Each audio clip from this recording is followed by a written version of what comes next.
Hello and welcome to Theme Park Information. In today's show, we're doing a review for Six Flags New England. This happened to be the park we had to drive the furthest distance to and back, some 4 hours there and back, by the way. So weren't able to spend a huge amount of time at this park, but still enough to get a good idea of what was going on, what I liked, what I didn't like, and so on and so forth. Now, obviously, it is a Six Flags park, so there's going to be quite a lot of similarities between this and the other ones. But in fairness, there's enough little charms and differences so you can still review them. So let's get straight into it. So this park is pretty much famous for having two major roller coasters, Superman the Ride and Wicked Cyclone. One is a intimate hyper coaster and the other is a classic RMC. Both are really, really good rides. I will have separate reviews for them. All you need to know is that they are actually really good. But yeah, we'll get into why in another video, unfortunately. Other than that, this park does have a bit of a drop-off when it comes to that. So you have the Dark Knight coaster, which is like a B&M floors coaster. Good fun. Pretty solid, pretty intense. Nothing too spectacular. It has a couple of other notable attractions in terms of like a classic wooden roller coaster. Not particularly scary or anything like that. Just a bit of a laugh. It has a massive ride in Goliath, which is effectively a giant boomerang. Effectively, it has like a tower you go up, and then you drop back around, go through a few inversions, go up a different tower, and then you go through the whole layout backwards. Don't know how I feel about it. I kind of half enjoyed it, half thought it was really rough and rickety, but at the same time I did find it intense and quite good fun. So my friend really disliked it, so I'm not sure. I know these rides are not particularly popular, so no, I don't know. I was kind of on the fence with it in some ways.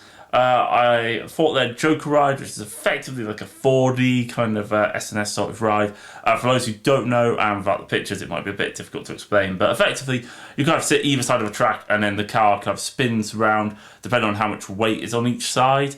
So you can get some amazing rides on these. You can also get some terrible rides where you don't really do anything.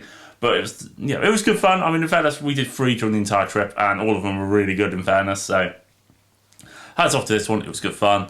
I actually will be honest, I think this park does so well. It's actually having so much crammed in to such a small space. It has some excellent thrill rides as well. They'd obviously just recently opened their Cyborg like thrill ride, which best thing about it, and I'm not gonna lie to you, is the fact it was indoors with air conditioning in like 30 plus degree heat. Was just lovely. It's like the ride itself is actually quite good fun, but the fact that it had air conditioning, I'm not gonna lie, that made the ride for me. It's like, I know, it's a poor reason to really enjoy a ride, but it's sometimes you just have to play the day, I'm afraid. And the fact it was indoors was great. They have effectively a giant frisbee ride as well, like one of these swinging rides, which was really good fun. In fairness, most Six Flags parks I think by now have one, and they're just generally just really, really good. They're just such a thrilling, intense, actually kind of quite scary, but also at the same time really thrilling ride. So hats off to those. I will say this park does have like a huge water park, but it was a really hot day and it was packed, and we hadn't brought any like stuff to go to the water park, so we left it. I mean, I'm sure Hurricane Harbour's great and all, but can't really review it. Just gonna mention it. What I will mention, which wasn't great, were the food options. Now, in fairness to Six Flags, they tend to actually try and add new food options at their park. This one, I believe, had like a Chinese food option on the dining plan. It was absolutely horrendous. It was so bad. Not great. Obviously, they do have the classic pizza and like burgers and like burritos and stuff like that, but it's the sort of thing where it's like that I accept if it's on the dining plan, I can see that there are going to be limited options for it. And you're expecting it to not be the world's best burger, for example, but you at least want it to be kind of edible.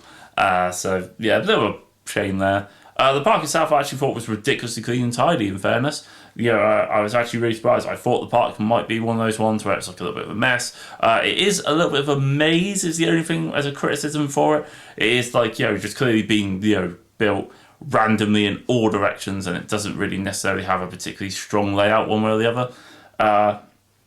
Which is a bit of a shame. It would be nice if it was far more, well laid out. But the only other slight concern I have or gripe is we had the kind of priority parking as part of like the benefits of Diamond Pass, and it was fine if you had pre-booked. If you hadn't pre-booked, the car park was effectively on gravel and stuff like that. It's like, is it that difficult to tarmac it, guys?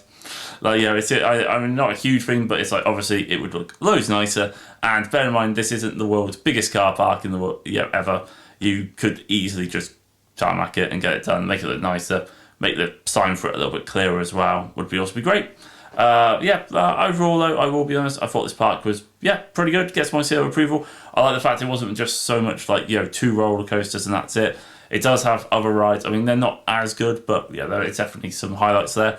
Food-wise, pretty poor, but it's a Six Flags park. I wouldn't be expecting world-class service or anything like that from it. I mean, overall, park clean, tidy. Didn't have to queue particularly long. Operations were really good for the most part. We'll get into that in one of the other videos. Overall, thought it was pretty solid, pretty good, enjoyable. Probably just about worth the 4-hour drive there and back. So. I'd probably go again if I was in the area as well. So anyway, I hope you guys enjoyed the video. Please feel free to like, comment, subscribe for more content, and I'll catch you on the next one.